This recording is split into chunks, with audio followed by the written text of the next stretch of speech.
Vipi mpenzi mtazamaji wa Macho TV bwana, leo tumeona ngoja tuje dukani kabisa lipokuwa limetokea ile tukio ambalo la wezi walikuwa wamekamatwa, ambao wamevaa mavazi ya hijabu. Kwa wengi wakasema Waislamu ndio wezi, tena kama kwenye mwezi wa Ramadhani, sababu wanaenda kwenye Ramadhani, kwa hiyo ndio wanazidi kuwa wezi, hasa wakina mama ambao ni Waislamu. Sasa tumeona comments zimekuwa nyingi sana, tumeona tufike kwa dada yule ambaye mwenye duka ambaye alikuwa ni mmiliki mpaka ikatokea hilo tukio. Nadhani yeye ataweza kutueleza vizuri kwamba kutueleza ilikuwaje na wale walioiba walikuwa ni wakina nani na kwa nini walivaa mavazi ya hijabu, au mavazi ya hijabu yanahusikaje kwenye uibaji wa vitu kama hivi. Tumefika kwa mama Vijora bwana, hapa ni Kariakoo gorofani, kama duka lake mnavyoona ni nzuri kabisa, na mwenyewe dada mmoja mstaarabu mzuri, ametupokea vizuri. Dada, mambo vipi? Poa, za wewe? Salama tu, mzima kabisa. Namshukuru Mungu, alhamdulillah, salama. Umefunga? Namshukuru Mungu, alhamdulillah, nimefunga. Pole sana kwa matukio ambayo yalikuwa yanatokea dukani kwako na lile ambalo lilikuwa limetokea juzi. Asante sana, lakini tuseme alhamdulillah kwa kila kitu ambacho kinatokea. Namshukuru Mwenyezi Mungu. Namshukuru Mwenyezi Mungu kwa sababu hiyo yote ni mipango ya Mwenyezi Mungu, na bila yeye isingekuwa hivyo. Kwa kila kitu namshukuru Mwenyezi Mungu, alhamdulillah.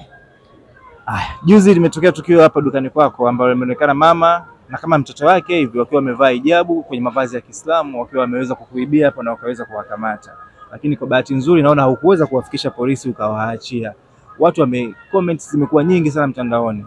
Wengine wakisema ni Waislamu, wengine wakisema ni Wakristo wanatumia mavazi ya Kiislamu, wengine wakisema ni kawaida yao wamezoea, wengine wakasema kwa nini wanadhalilishwa. Wewe kama mwenye duka, hebu tueleze machungu yako na kwa nini mpaka ile tukio likaja likatokea na uliweza kuwakamata kwa design gani? Na matukio kama haya yanatokea kwa mara ngapi hapa dukani kwako? Of course nianze kujibu ile swali la kwanza ambalo umeniuliza kwamba ni kwa muda gani ambao wezi wanaweza kaiba. Mwizi anaiba muda wowote, saa yoyote, dakika yoyote. Alafu mwizi haichagui ni Mkristo ama Muislamu. Mwizi ni mwizi tu. Mwizi ni mwizi, haichagui kama ni Mkristo au Muislamu. Lile ni vazi ambalo linatumika. Kwanza Waislamu, vazi la Kiislamu ni vazi la stara. Na mwizi anavyoenda kuiba, hawezi kwenda mwizi anaiba kwamba amevaa kipensi, amevaa crop top, hapana. Wanatumia lile vazi ili kuweza kufanikisha mambo yao. Kwa siwezi nikasema kwamba wale ni Waislamu au wale ni Wakristo. Mkristo akija amevaa crop top, akija amevaa na kipensi, hawezi kuchukua hii nguo moja na kuificha hivi. Ana sehemu ya kuficha, ni sehemu yani akiweka tu nguo hivi anaweza kuonekana kwamba ile nguo ameiba. Wanatumia lile vazi kuficha vitu vyao. Wanatumia lile vazi kuficha maovu yao. Anaweza akachukua bando akaficha kwenye baibui, kwenye juba na kadhalika. Kwamba siwezi kusema eti wale ni Wakristo au wale ni Waislamu. Hapana. Wale wanaweza wakawa Wakristo na wanaweza pia wakawa Waislamu. Lile ni vazi la heshima, ni vazi ambalo linatumika kufanyia maovu kwa sababu lile ni vazi la stara. Kwa mimi nimeona watu wengi kwamba wanatukana matusi kusema kwamba Waislamu, hapana. Waislamu sio kitu cha kusema kwamba labda wao wanaweza kuvaa lile vazi eti nile nikaibe kwa sababu mimi ni Muislamu, hapana. Ila Wakristo pia wanaweza wakavaa lile vazi kwa sababu ni vazi la heshima, ni vazi la stara, wanavaa, wanaficha mabando mle kwenye nguo zao. Kwanza kuna wepesi wa kuiba. Lakini pia wezi Kariakoo wamekuwa mara kwa mara kutokana na hali ya kiuchumi. Hali ya kiuchumi ni ngumu sasa hivi. Alafu mtu ajui kwamba mtu mali yake amepata vipi. Mtu anaona kama mtu amelala, ameamka, amepata mali. No. Lakini wanashindwa kutambua kwamba mtu unatakiwa upambane, unatakiwa ufanye jitihada, uoneshe nguvu katika kile unachokifanya ili kesho na kesho kutwa ufikie hapa tulipo. Mimi sikulala na kuamka nikafanya vitu kama hivi au nikawa sehemu kama hii au nikapata sehemu kama hii, hapana. Lakini pia tunatakiwa tufanye vitu mbalimbali. Vitu ambavyo tunatakiwa tufanye kazi kwa nguvu, tuwe na uchungu wa kile tunachokifanya ili kesho na kesho kutwa tufanikiwe. Hakuna mtu ambaye amelala ameamka amefanikiwa, hapana. Sisi ni watu ambao tumepambana na tumefika hapa tulipo. Kwa hiyo kusema kwamba eti wezi ni wapo, sio kwangu tu. Wezi wapo sehemu nyingi, lakini nimeona comment kwamba watu wanasema kwa nini mimi kila siku? Kwa nini mimi kila siku? Na ndio hilo swali ambalo wengine wanasema kwa nini Mama Vijora kila siku? Wanachoshindwa kuelewa kwamba sisi tuna ofisi nyingi, tuna maduka mengi. Kwa hiyo tukio halifanyiki katika duka moja. Tukio linafanyika katika maduka mengi, ila ni maduka yetu sisi na maduka ya pembeni. Mimi siwezi nikachukua video ya duka la mtu mwingine kila siku nikaenda duka la mtu mwingine nikaacha ofisi, hapana. Siwezi kufanya kitu kama hicho. Hiyo inatokea labda katika duka hili, leo ameenda duka lile la kule. Kwa hiyo mimi huwa na posti kwa sababu sometimes nawaona. Kuwaona kwangu nawaona vipi? Mimi nakopo na wahudumia wateja. Labda tupo 3 au 4 wote tunahudumia wateja, au wengine wametoka wameenda kuswali. Watakapoenda kuswali nakuwa labda peke yangu. Kwa hiyo kuna wateja ambao wanakuja wananiface uso kwa uso. Dada tunaomba hiki, dada tunaomba hiki. Kwa hiyo kwa wengi wanakuchanganya. Wanapokuja vile huwa wanakuja wengi kwa sababu mwizi haishiwi mbinu. Ashakuja labda 3 4 wananifuata mimi, wananiambia nguo shilingi ngapi. Kwa hiyo mimi akili yangu yote itakopa inawaza yule mtu au wale watu ambao nawahudumia, na wengine huko wanaendelea kufanya matukio. Kwa hiyo niishia kusema kwamba wasisingizie vazi la Kiislamu. Yaani wale labda ni Waislamu. Maana nimeona comment nyingi. Hamna mtu anasema yule ni Mkristo, yule ni Muislamu. Waislamu ndio tabia zao. Waislamu si ndio nini? No. Ile ni vazi kama vazi lingine ambaye hata Mkristo sasa hivi anavaa. Kuna Wakristo ambao hawawezi kutembea kichwa wazi. Wakristo wanavaa hijab, Wakristo wanavaa niqab, Wakristo wanavaa baibui refu la kujistiri, nguo za kujistiri. Kwa hiyo mwizi ni mwizi na uwizi ni huruka ya mtu. Ninachowashauri hapo, wafanye kazi kwa bidii, wamuombe Mwenyezi Mungu. Nilipofika mimi inshallah na wao watafika. Inshallah kabisa. Nikuulize na kitu kimoja hapo mama, sawa? Kwa wale mama na wale mtoto wale walivyokuwa wamekamatwa. Sawa, kwa mliwapa adhabu gani na ilikuwaje mpaka mkaweza kuwakamata? Sababu tunaona kama hapa tumefika dukani kwenu, tunaona kuna ulinzi mzuri, tuko na CCTV camera ambayo kila tukio hapa liko recorded. Wale mliwezaje kuwakamata na mliwapa adhabu gani katika wale mama na mtoto wake, ambao hii video ambayo imetrend sana? Mwizi anavyokuja kwanza unamuona. Unamuonaje? Haji mmoja. Hamnaga mwizi ambao anakuja mmoja. Wezi wanaanzia 2 na kuendelea. Sisi tumekuja 2 lakini. Ndio umekuja 2, lakini nyinyi 2 mnaweza mkafanya tukio. Mkafanya tukio kivipi? Wewe unaweza ukanifuata, sawa? Ukinifuata wewe unaniambia da mama, naomba hii nguo, naomba hii nguo, naomba hii nguo. Kwa hiyo mimi nitakuwa nakusikiliza. Ishi ngapi? Nikikukalia kimo unaweza kusema unanizalau sijui nini. Umeona? Kwa hiyo mimi lazima nikusikilize wewe kama mteja. Ishi ngapi? Sasa wewe unakopa unanizubaisha mimi na mwingine anafanya tukio. Sasa yule wale walipokuja walikuja watu 6. Walipokuja watu 6 kati yao walikuja watu 6. Kati yao 6 mmoja alikuwa amembeba mtoto. Alipokuwa amembeba mtoto, watatu walinifuata uso kwa uso. Dada tunaomba hii nguo, tunaomba, yani wakajifanya kama hawapo wote. Ina maana yes, kama wajuani. Kila mtu alikuja kivyake. Yaani wameonekana hivyo. Lakini cha ajabu ni kwamba wote wamekuja wamevaa majuba mpaka miguuni. Sasa mimi nikawa namhudumia mtu, umeona? Nilipokuwa namhudumia mtu mimi kutoka nikamwacha dada dukani. Nilipomwacha dada dukani nilitoka kabisa eneo la kazi. Nilitoka nienda kuswali. Sasa narudi na usoma, nikakaa tu pembeni nikawa nausoma ule mchezo. Baada ya kusoma ule mchezo ndio nikaona amechukua lile bando ameweka katika hijabu. Hapo ndio tulipoweza kuwakamata na wengine ndio wameweza kukimbia. Wengine walikimbia. Wengine walikimbia 4, tukabahatika kuwakamata 2. Wakasema si hatujuani, mbona si hatujuani? Pale wamekanana kama wajuani na hawajawahi kuonana, na wakasema kila mtu yupo peke yake. Lakini hiyo naweza nikasema ni mbinu yao mojawapo ambao wanaitumia sana wezi. Hiyo ni mbinu ambao wanaitumia. Yani tukikamatwa kila mtu ya Rabbi nafsi yangu, hamna ya Rabbi nafsi zetu. Kwa hiyo mimi nitajitetea ninavyoweza na wewe utajitetea unavyoweza. Kwa hapa Kariakoo changamoto hiyo ni kubwa sana ya wezi. Changamoto ya wezi ni kubwa, ndiyo, kwa sababu ya Kariakoo kuna maduka mengi. Kariakoo kuna mkusanyiko ya watu mbalimbali, watu tofauti tofauti, waliotoka mikoa na nchi tofauti tofauti. Kwa hiyo kuna wepesi wa kuiba kwa yule mwenyeji, kwa sababu anaiba sio mgeni. Mgeni hawezi kutoka tuko from nowhere kuiba. Ila anayeiba ni yule mteja ambaye anakuja anasoma mazingira yako yapo vipi, upo vipi, na ndo anaweza kuiba. Kwa anaweza akaja siku ya kwanza akachora duka lako lilivyo. Huyu anioni au vipi, kama ule mzee wa juzi. Yule aliamini kwamba haonekani, lakini sisi tukawa tunamuona kupitia kwenye CCTV camera. Amekaa kimya tu. Sisi tukawa tumekaa kimya ili tuone mtu siku atafanya nini.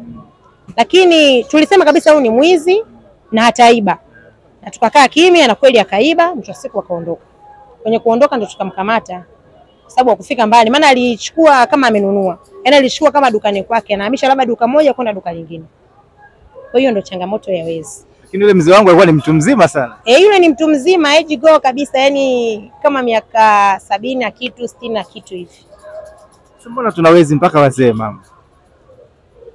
Yaani ukitoa mbali kwa wale vijana ambao tushazoea vijana sisi tunaweza tukawaweza, lakini yule ni mzee, mtu mzima kabisa. Hiyo ni tamaa. Yani kuna vitu kadhaa. Kuna tamaa, kuna uvivu wa kufanya kazi, kuna kujiendekeza na kutokuwa makini na kitu ambacho anakifanya. Kwa sababu msingi mzuri wa mtu anajenga akiwa mdogo. Sasa yeye mtu mzima kama yule kashindwa hata kutafuta karanga, kupika, kuuza, apate 200 anakuja anaamua kwamba apate vitu vya kuchukua tu kuiba, labda yani kitu cha uwepesi, anachukulia kwamba ni rahisi, nitaenda nitaiba, nitauza, mwisho siku nitapata pesa. Hamna kitu chepesi namna hiyo. Na baada ya kumkamata pale nikaona mmemweka chini, mlimpa sababu gani? Mlimfikisha polisi? Yaani yule tulipiga vizuri tu, mwisho siku akaomba msamaha. Baada ya kuomba msamaha hatukuweza kumsamehe kiwepesi, tukamchukua tukampeleka polisi, lakini mambo mengine hatuwezi kuweka kwenye media. Lakini kesi ilifika polisi. Kesi ilifika polisi na mwisho siku alilipishwa, alilipa kama 3 milioni hivi na kadhalika. Poleni. Sasa aliweza kulipa kweli? Alilipa, familia yake ililipa. Yeye mwenyewe alikuwa na chochote kitu pia alilipa. Lakini mbona kama mna uonevu? Mbona wale kina mama mliwaachia afu mzee mmempeleka polisi? Wale wa mama hatukuachia. Sisi tunaanika kidogo, yani tunafanya kama ni fundisho. Tuna posti sio nia kuwadhalilisha, hapana. Tuna posti ili kuonekana kwamba unajua kuna watu ambao wamewacha wafanyakazi wao dukani kwenye maduka yao. Lakini mwisho siku mtu anaweza akawa anaona hasara kila siku, hasara aone faida, akamshtumu yule mfanyakazi kwamba ni mwizi, kumbe kuna wezi ambao wamefanya matukio. Sasa sisi tunaposti ile kama ni fundisho kwamba mabosi waone kwamba hata kijana wangu sometimes huwa anaibiwa, lakini pia watu sisi tuone kwamba kuna wezi, tunahitaji tuwe tuna umakini katika kitu ambacho tunafanya au katika kazi ambayo tunafanya. Lakini wale wamama pia tuliwafikisha sehemu, tuliwafikisha polisi, walilipa pesa pia. Na mpaka hivi ninavyoongea wapo ndani. Walipa mabando mangapi wale? Wale baada ya mimi wakashtukia, maana wale hawakujua kama na mimi ni muhusika wa pale. Wale walijua na mimi ni mteja. Sasa mimi nilikuwa nimekaa tu pembeni, wakabahatika kuchukua mabando 3. Kati yao 3 mawili waliondoka nalo, mmoja ndio tukamkamata nao yule bibi. Yule bibi ndio alikamatwa na bando? Yule bibi alikamatwa na bando. Wale wengine walibahatika kuondoka kwa sababu mimi nilikuwa bado sijafika. Unaposema bando ni kama vipi? Labda mteja mpenzi mtazamaji angependeza kuona labda. Nikisema bando namaanisha ni hivi. Hili ni bando zima, hii ni pisi 12. Bando na pisi 12 sawa sawa na dozen tu. Kwa hiyo huwa wanaiba nguo kama hizi. Kwa mfano hii ina rangi 4, wanaiba hii kama ilivyo na wanaenda kuuza. Lakini kama hizi ni kubwa sana, hii mtu anawezaje kuweka kwenye nani? Ili mtu analibana hapa. Hapo ameshavaa yale majuba makubwa, analibana hapa na anatembea vizuri kabisa. Yaani hapa linakaa vizuri na anatembea. Sababu unakuta ameshavaa baibui na huku amevaa baibui kubwa mpaka chini. Kwa hiyo hili linabebeka. Tena mawili anakaa hapa na mtu anatembea vizuri kabisa bila shida yoyote. Poleni sana kwa hizo changamoto. Asante, lakini ni kawaida pia, tunamshukuru Mwenyezi Mungu, ila tulikuwa tunawashauri kwamba waache hiyo tabia, wafocus kutafuta pesa. Pesa zinatafuta na mwisho wa siku watafika kama sisi tulivyofika. Ila tabia hiyo si nzuri, sababu wale bibi mpaka hivi ninavyoongea wapo kituo cha polisi na pesa wametoa. Kwa hiyo hakuna faida ila kuna hasara kwao na kwenye familia zao. Sababu mwingine unakuta labda ana duka kubwa. Tulijaribu kuwafuatilia, unakuta mwingine hapa anaiba lakini ana duka kubwa. Yaani ana duka naye bado anaiba. Hilo duka la wizi tupo. Yaani anaiba anaenda kuweka dukani kwake, anaiba anaenda kuweka dukani kwake. Anaambia sio wateja wake nikachukue mzigo mpya. Huko gari yako anakuja anaiba, anaenda kuweka kwenye duka lake. Kumbe hiyo ni tabia endelevu. Hiyo ni tabia endelevu, na sio wanawake tu. Kuna wanawake, kuna wanaume, kuna vijana, kuna watoto, kuna wazee. Kwa hiyo kwenye wizi hatusemi kwamba eti inachagua jinsia wala umri, hapana. Ni mtu yoyote anaiba.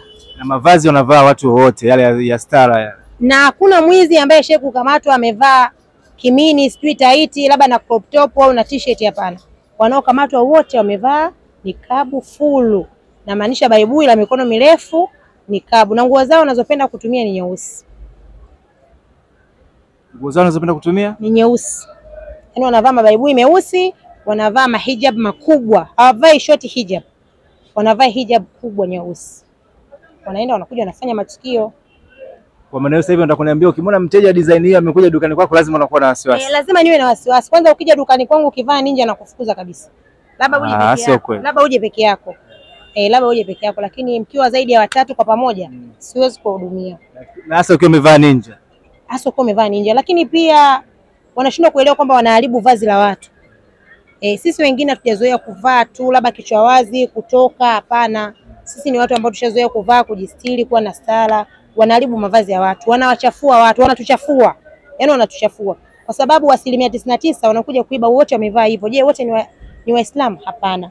Kwa hiyo kuna tofauti, dini tofauti. Waislamu wanakuepo, Wakristo wanakuepo.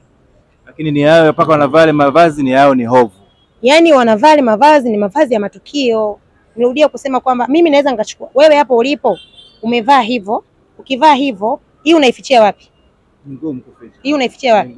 Sasa mimi naweza nikaichukua hii, dada hii nzuri. Shingapi? Shingapi? Hii shingapi? Hii shingapi? Sawa. Hapa mimi naweza nikatoka sijui kama nimeficha chochote.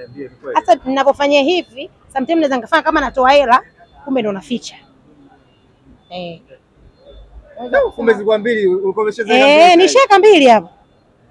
Yani mtu anaweza kaiba zaidi ya 10. Kama ndio hivyo basi changamoto ni kubwa. Kama mtu anakuja kama vile ana tumbo, unajua mama kijacho, kumbe ashaficha vitu vyake. Kwa hiyo changamoto ni kubwa, lakini tunamshukuru Mwenyezi Mungu. Mtu anaona CCTV camera.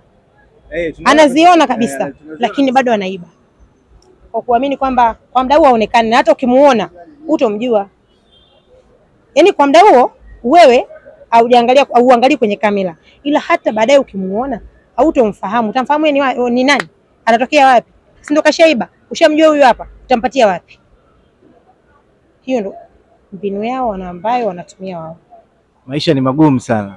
Maisha ni magumu sana sana, lakini maisha ni magumu. Tunamshukuru Mwenyezi Mungu kwa kila kitu, kwa sababu yeye ndo analeta ugumu wa maisha na wepesi wa maisha. Lakini sisi wenyewe tumejiandaa vipi kuyapokea hayo maisha magumu? Wewe umelala sasa hivi unamwambia Mwenyezi Mungu nipe, Mwenyezi Mungu nipe, atakupa donda ulilee miaka nenda miaka rudi. Ukitoka ukitafuta, uza hata karanga, uza hata pipi, uza hata maji, Mwenyezi Mungu nipe, kesho na kesho kutwa anakufungulia riziki. Kama uliweka faida 2000 unaweza kupata faida 5000 kwa siku, umekosa nini? Sawa sawa unakwenda kuiba, kudhalilishwa, kuchomwa moto, unapata faida gani? Hakuna faida yoyote. Ila kikubwa tu cha kuwashauri kwamba wizi sio mzuri. Na sasa hivi kuna kamati ya Kariakoo ya walinzi ambao washakaa wanajadili hilo swala kwamba tukimkuta mwizi tumfanye nini. Sasa hivi kuna kamati maalum. Kuna kamati maalum kwamba mwizi akiiba sasa hivi dukani kwako uwe na kidhibiti, unaenda kumkabidhi mali. Tutakachomfanya inshallah tutawaambia. Sababu matukio yamezidi kuwa mengi sasa. Matukio ni mengi na duka sio moja, maduka ni mengi. Huwa wanafanya matukio na sio dukani tu. Yaani sio labda mtu anaiba labda bidhaa. Sometimes hata usiku wao wanatembea, wanakagua kufuli kama zimefungwa vizuri. Kama zimefungwa vibaya inaweza kukuta mzigo hata milioni 50, milioni 100 wote umeteketezwa. Tumeona sasa hivi mkuu wa mkoa wa Dar es Salaam amesema biashara mpaka usiku. Wewe pia upo mpaka usiku? Mimi hapana, sipo mpaka usiku kwa sababu mwezi wa Ramadhani mimi nafunga saa 11:30, lakini inshallah Ramadhani ikiisha ndio mpaka usiku nitakuwa na kesha. Unaongea vipi kuhusu la mheshimiwa mkuu wa mkoa kuwaruhusu kufanya biashara mpaka usiku na kuwekea ulinzi na usalama?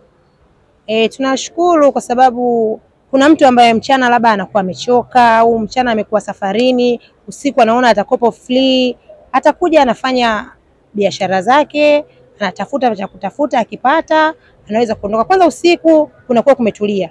Usafiri unakuwa usumbui kama mchana, ikaeka za hapa na pale zinakuwa hamna, mji unakuwa umetulia, unafanya biashara kwa umakini, unachagua unachokitaka vizuri na unaondoka vizuri. Namshukuru sana mkuu wa mkoa kwa kutufanya tuendeleze biashara mpaka usiku, hakuna kufunga, haichagui muda wala saa. Tunamshukuru sana kwa hilo na tunapenda kumpa shukrani zetu za dhati. Mkuu wa mkoa wa Dar es Salaam. Mkuu wa mkoa wa Dar es Salaam. Mpa shukrani?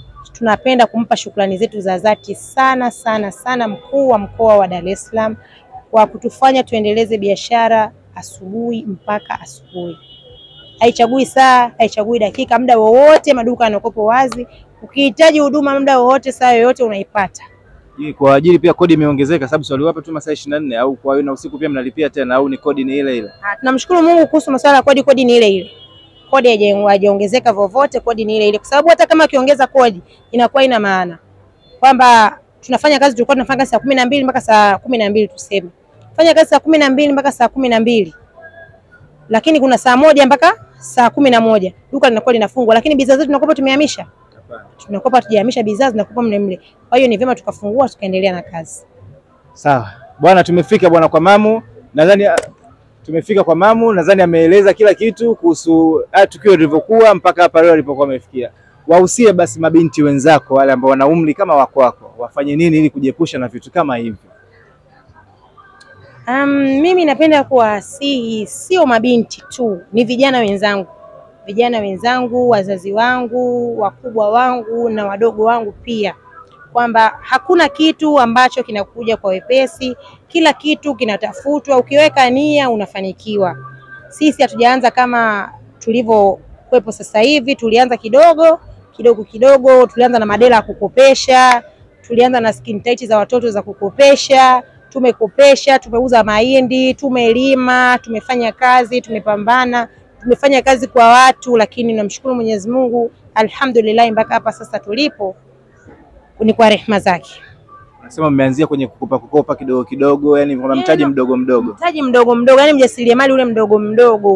Unauza mahindi, unanunua hindi 150, unauza 300, unatoka kwenye biashara hiyo. Ukishaona faida labda imekuwa 50, unapata faida kwa mauzo yote, unahama unaenda kuuza vitaiti vya watoto. Ukiona umekuwa kwenye 100,000 unaenda kukopesha, sasa unachukua madera unaenda kukopesha mkoani. Ukiona umekuwa faida unaenda kukopesha misomari, unakopesha t-shirt, bukta, hivyo mpaka hapa tulipofika.